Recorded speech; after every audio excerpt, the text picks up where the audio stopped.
Apa yang akan Anda dengar dimaksudkan untuk tetap tersembunyi selamanya di dalam arsip rahasia masyarakat teosofi. Helena Petrovna Blavatsky, wanita yang menantang gereja dan sains di abad ke-19, mengungkapkan sesuatu di hari-hari terakhirnya yang secara langsung bertentangan dengan semua yang telah diajarkan secara publik tentang kematian dan kelahiran kembali. Wahyu ini bertentangan dengan setiap kata yang tertulis dalam The Secret Doctrine dan Isis Unveiled. Setelah Anda mendengarnya, pemahaman Anda tentang kremasi dan takdir jiwa tidak akan pernah sama lagi. Jika Anda menemukan kebenaran ini hari ini, itu karena kesadaran Anda siap untuk melampaui tabir ilusi. London, Mei 1891. Helena Blavatsky terbaring di ranjang kematiannya, hanya ditemani oleh murid-muridnya yang paling terpercaya. Wanita yang mendirikan masyarakat teosofi, yang melakukan perjalanan melalui Tibet dan India untuk mencari para guru yang telah naik ke surga, yang mengklaim menyalurkan kebijaksanaan dari catatan Akashic, wanita inilah yang akan mengungkapkan rahasia terbesarnya. Annie Besant, penerus pilihannya, menggenggam erat tangan gurunya. Kemudian Helena membisikkan sesuatu yang membuat Annie tersentak, wajahnya pucat pasi. Kata-kata yang keluar dari bibir Blavatsky begitu mengganggu sehingga Annie bersumpah untuk tidak pernah membicarakannya di depan umum. Sebaliknya, ia mencatat semuanya dalam buku harian pribadinya, sebuah jurnal yang baru ditemukan pada tahun 1995, lebih dari seabad kemudian. Apa yang tertulis di halaman-halaman yang menguning itu sepenuhnya mengubah pemahaman kita tentang apa yang terjadi pada jiwa setelah kematian, khususnya ketika tubuh dikremasi. Helena Blavatsky telah mengungkap sesuatu yang mengerikan tentang kremasi, sesuatu yang ia gambarkan sebagai gangguan keras terhadap perjalanan spiritual jiwa.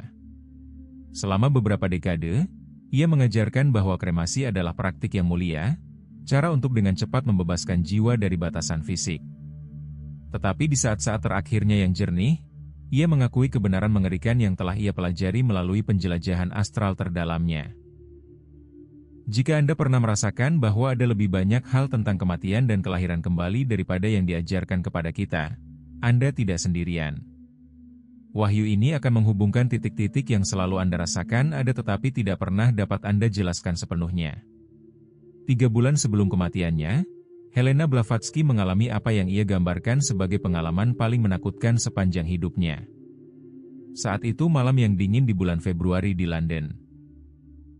Ia berada dalam keadaan trans yang mendalam, melakukan perjalanan melalui apa yang ia sebut sebagai alam astral yang lebih tinggi, ketika sesuatu yang sama sekali tidak terduga terjadi. Ia mendapati dirinya berada di tempat yang belum pernah ia temui sebelumnya, semacam stasiun transisi antara dunia fisik dan alam spiritual.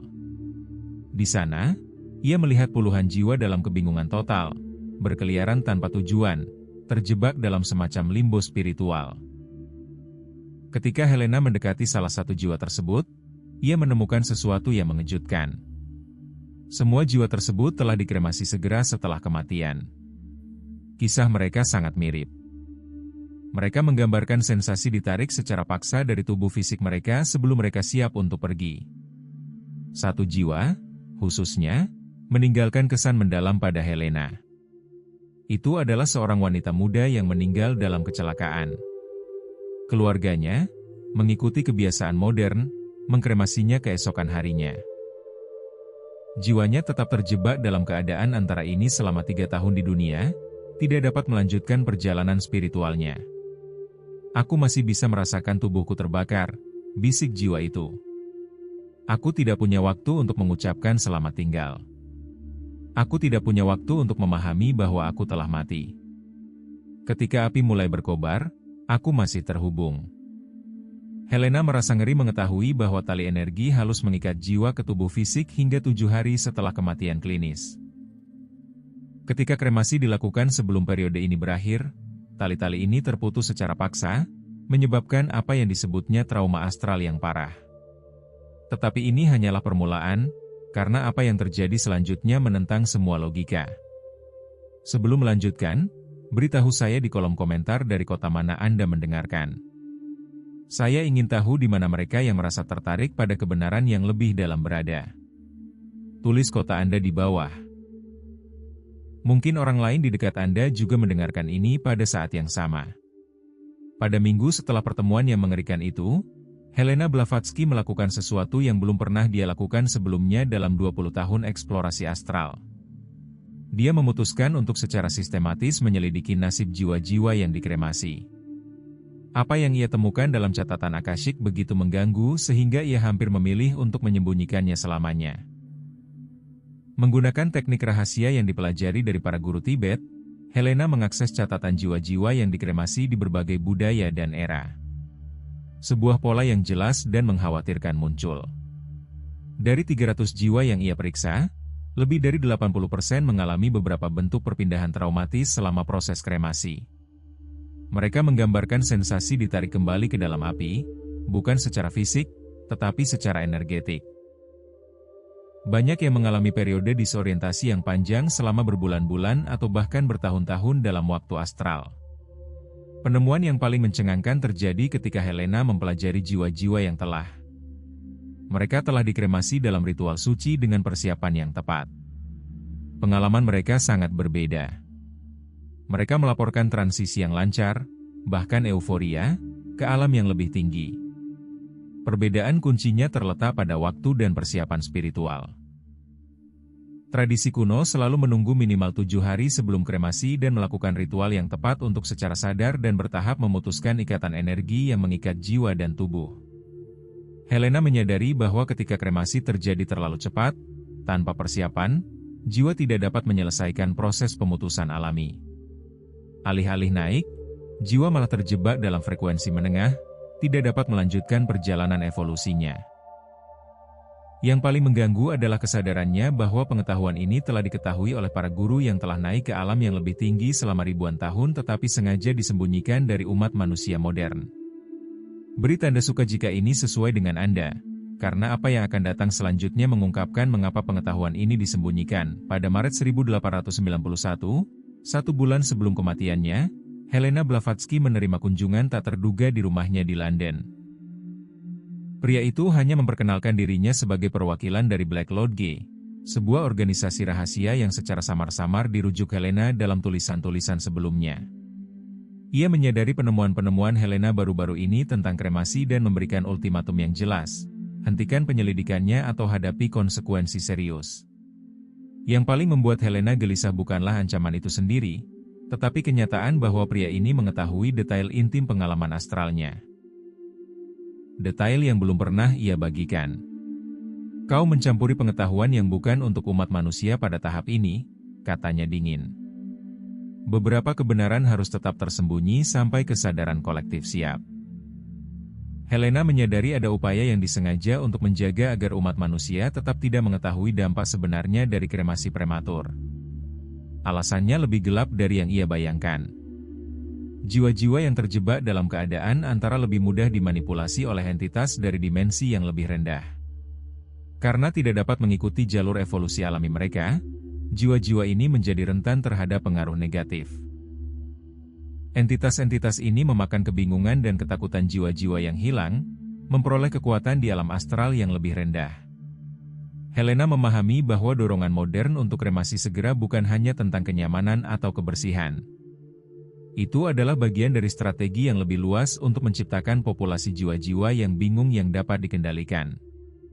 Pada saat itu, Helena merasakan bahwa ia tidak lagi sendirian.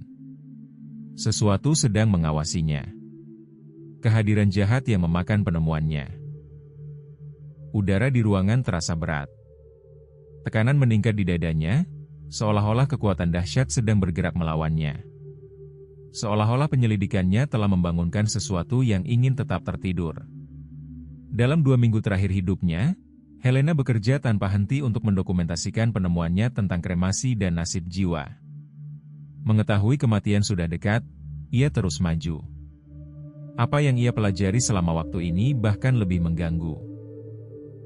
Dalam perjalanan astral terakhirnya, ia menyaksikan apa yang terjadi tepat pada saat jiwa-jiwa yang tidak siap dikremasi. Ia menggambarkan melihat tali emas, ikatan energi antara jiwa dan tubuh, putus tiba-tiba, seperti tali yang terlalu diregangkan hingga putus. Pada saat pemisahan, jiwa-jiwa mengeluarkan jeritan tanpa suara yang bergema di berbagai dimensi, suara yang begitu penuh penderitaan sehingga akan membuat makhluk yang sensitif menangis. Yang lebih mengkhawatirkan adalah kesadarannya bahwa jeritan ini tidak luput dari pendengaran. Entitas dari alam yang lebih rendah tertarik padanya, seperti predator tertarik pada darah. Mereka menunggu momen traumatis ini untuk menangkap jiwa-jiwa yang kebingungan, membimbing mereka ke tempat yang disebut Helena sebagai peternakan astral. Tempat di mana jiwa-jiwa ditahan dalam ketakutan dan kebingungan sehingga energi mereka dapat dipanen terus-menerus. Dia menemukan bahwa beberapa entitas ini bekerja sama dengan kelompok manusia di bumi, membentuk konspirasi yang melintasi dimensi. Tujuannya adalah untuk menjaga umat manusia tetap lemah dan rentan secara spiritual. Dalam catatan terakhirnya, Helena menulis, kremasi dapat menjadi tindakan pembebasan yang sakral atau trauma yang mengikat jiwa selama berabad-abad. Perbedaannya terletak pada pengetahuan, persiapan, dan cinta. Namun, wahyu terbesarnya masih akan datang. Apa yang dia temukan tentang kematiannya sendiri dan takdir yang menanti jiwanya. Anda perlu mendengar ini di bagian kedua. Hampir tidak ada yang tahu bahwa Helena Blavatsky meninggalkan satu catatan terakhir yang tidak pernah dimaksudkan untuk ditemukan, bahkan oleh Annie Besant sekalipun. Catatan ini tidak ditulis di atas kertas, atau dikodekan dalam simbol-simbol yang tersembunyi di dalam buku-bukunya. Catatan ini tertanam langsung di medan astral itu sendiri, disegel melalui teknik yang hanya diketahui oleh para inisiat Tibet tingkat tertinggi. Helena menyebutnya catatan hidup, jejak kesadaran yang dirancang untuk terbangun hanya ketika umat manusia mencapai ambang batas kritis ketidakstabilan spiritual.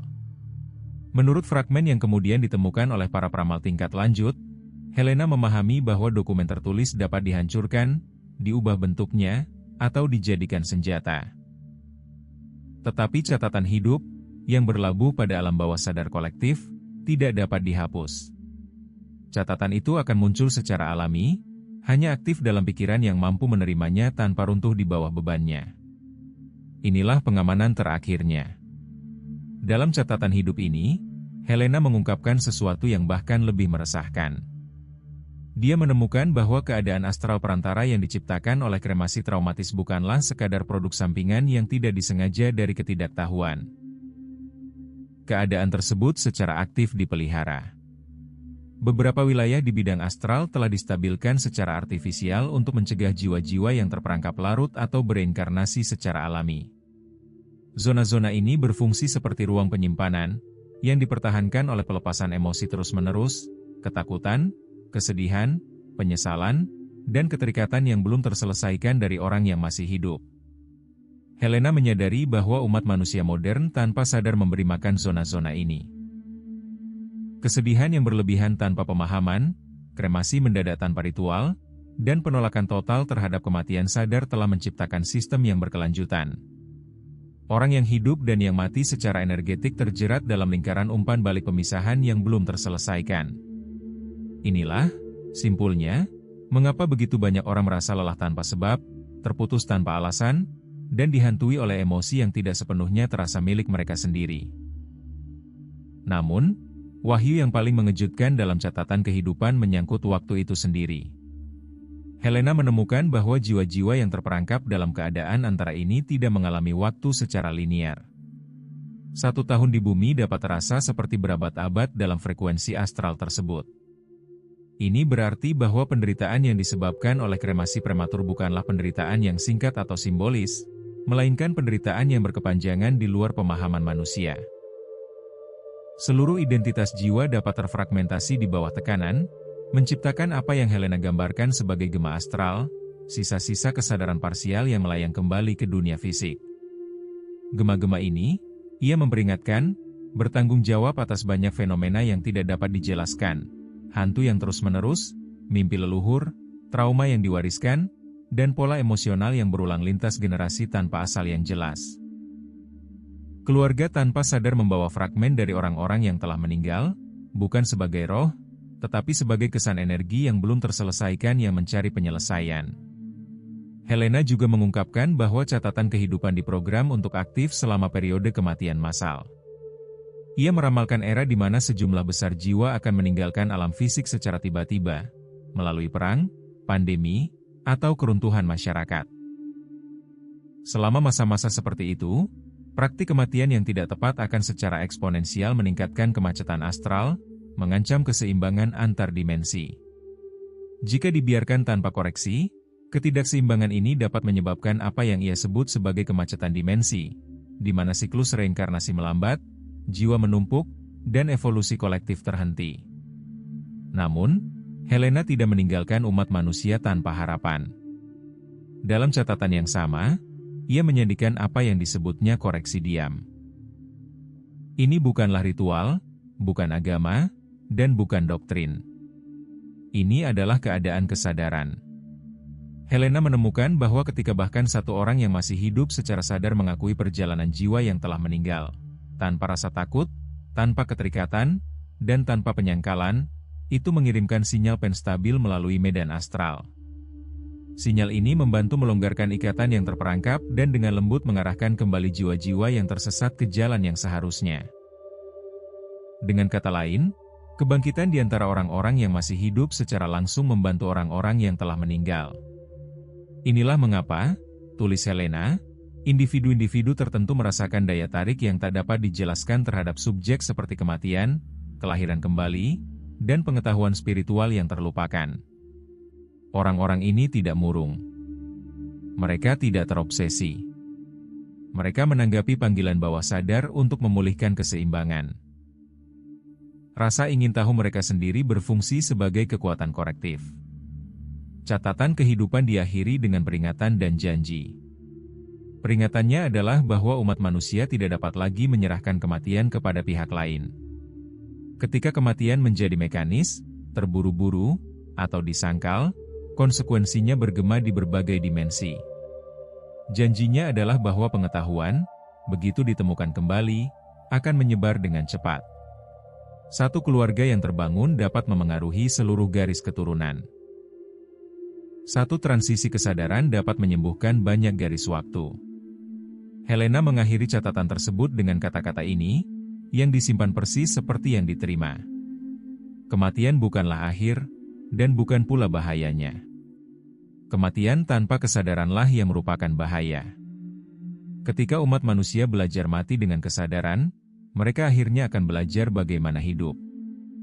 Wahyu tambahan ini tidak dimaksudkan untuk menakut-nakuti Anda. Ini adalah saya ingin mengingatkan Anda. Jika ada sesuatu dalam hal ini yang sangat menggugah Anda, mungkin karena Anda pernah menjumpai pengetahuan ini sebelumnya, bukan dalam kehidupan ini, tetapi dalam kehidupan lain. Dan jika Anda merasakan urgensi batin, perasaan tenang bahwa ini lebih penting daripada seharusnya, maka Anda sudah berpartisipasi dalam koreksi yang dimulai Helena lebih dari seabad yang lalu. Pertanyaannya bukan lagi apakah pengetahuan ini benar. Pertanyaannya adalah apakah umat manusia akan menyadarinya tepat waktu.